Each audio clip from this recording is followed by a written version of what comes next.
So I decided to choose the learning objective.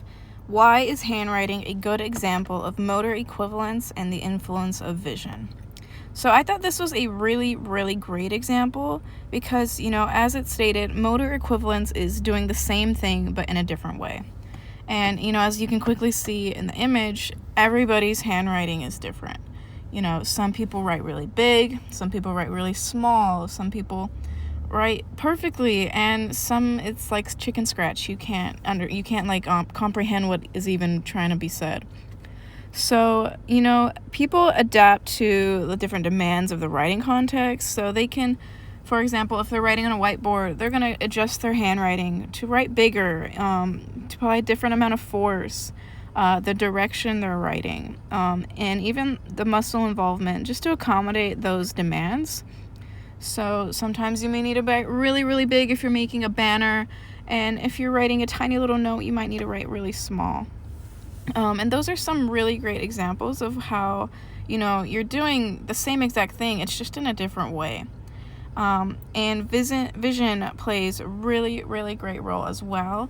So say you're copying something down, you're taking notes and you're copying what it says, like verbatim.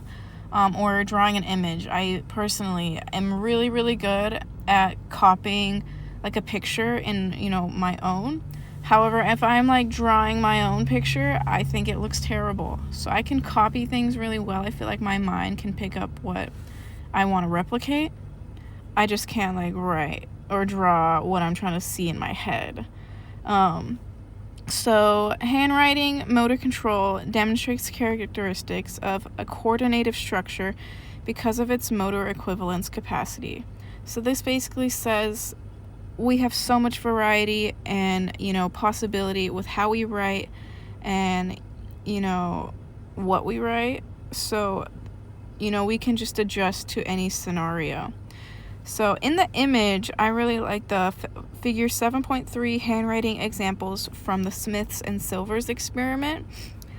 It shows in A very, very well how, you can write the same exact thing, but if you're looking somewhere else, you might start deterring off that straight line. If your wrist is a little crooked, say you're on an uneven surface, it may be harder to write in a straight line.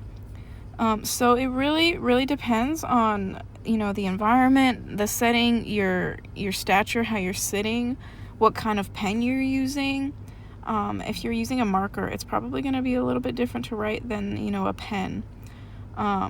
So it really depends on the scenario and, the person. Some people are left-handed, some people are right-handed, some people are ambidextrous. But I thought handwriting was a really great example of motor equivalence. Thank you.